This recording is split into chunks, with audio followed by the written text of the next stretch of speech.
In my first State of the Nation address in 2001, I said that we would create wealth by developing the labor-intensive, skills-intensive services, such as ICT. And we did it. From scratch, with only 2,000 workers in year 2000, we have created what is today a global powerhouse, the Philippine BPO industry. We achieved this by promoting strategic investments in three areas. First, digital infrastructure. We encourage broadband services in cities and identify growth areas.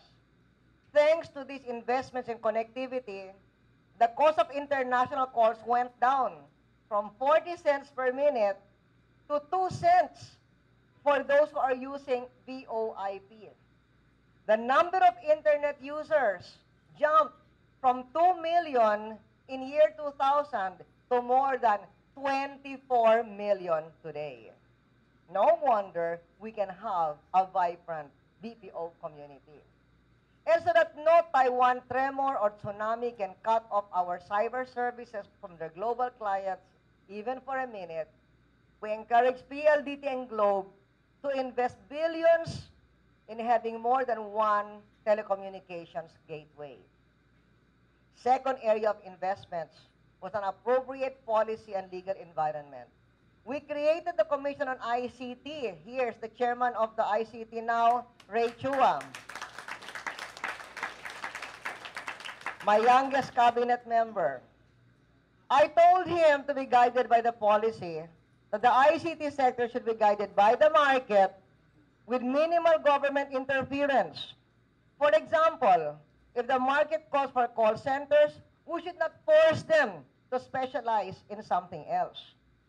Kung ang ama, nakikita siya magtuturo ng programming, hindi natin siyang pipilitin magturo ng ibang klaseng kurso.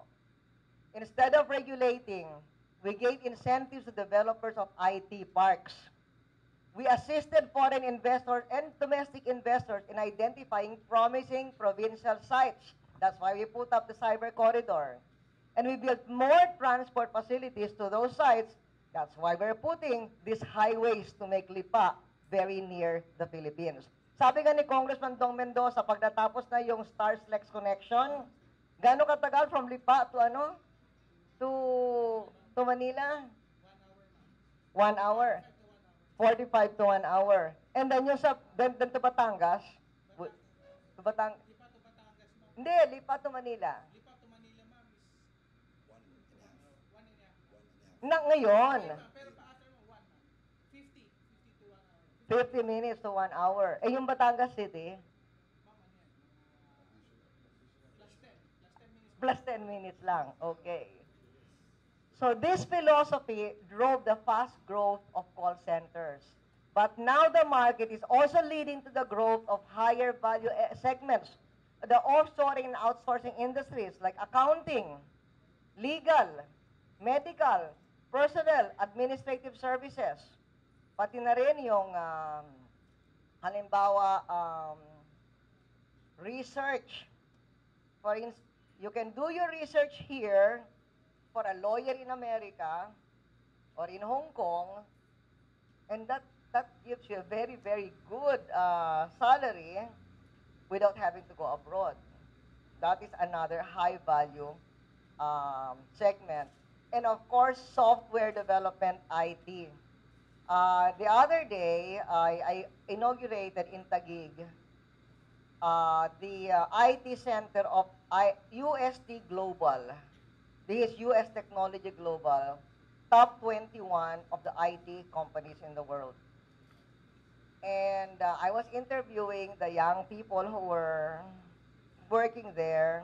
Yeah, most of them were young, some were not so young, much younger than me, but older than you.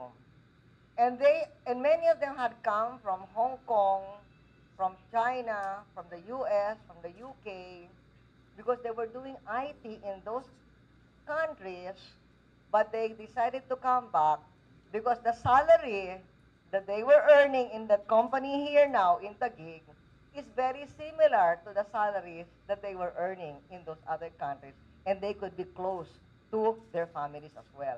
That's what we mean by the higher value-added segments of the industry. And we did not force USD Global to come to the Philippines. We did not force them to give those salaries, but the market is providing that outcome. Third area of investment is the development of human capital. And here, AMA is involved.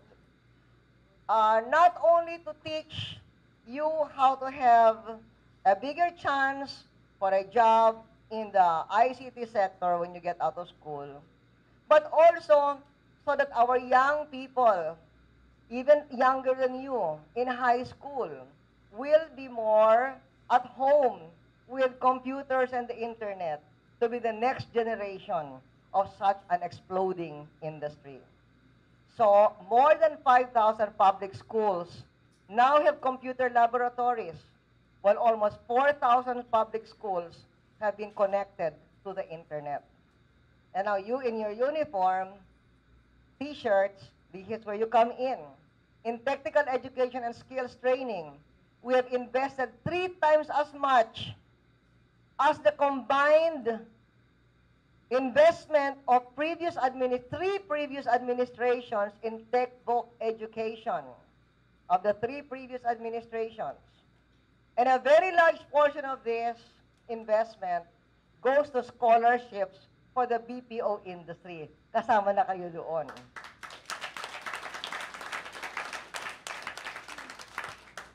Thanks to these strategic investments, billions in investments were poured into the country, creating 500,000 new jobs in BPO alone, and still counting. Nandun pa rin sila, hinihintay kayo mag-graduate para mabigyan ng trabaho.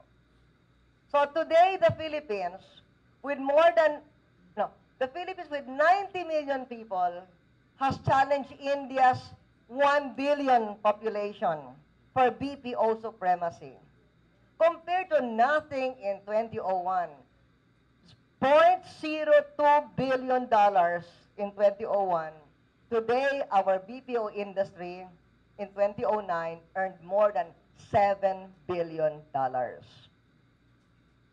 That is certainly not far behind India, who is earning $9 billion from call centers. So, nandun na tayo.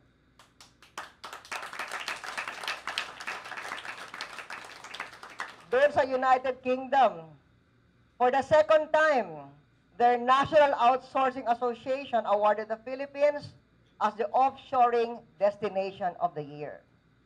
Ito mga trabahong binibigay ng BPO, halos 500,000.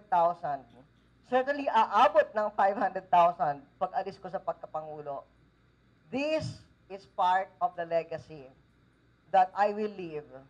A legacy of hard work, a strong and stable economy, renewed global engagement, major investments in healthcare and education, and dramatic improvements in physical infrastructure.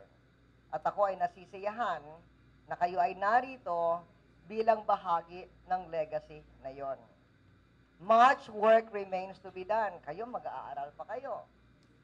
But I am determined to turn over to a new government, a new Philippines, ready for the challenge of bringing the nation to the verge of first world in 20 years. Kaya sa inyong lahat, maraming salamat and may you be successful within the next 20 years. Maraming salamat sa inyo lahat.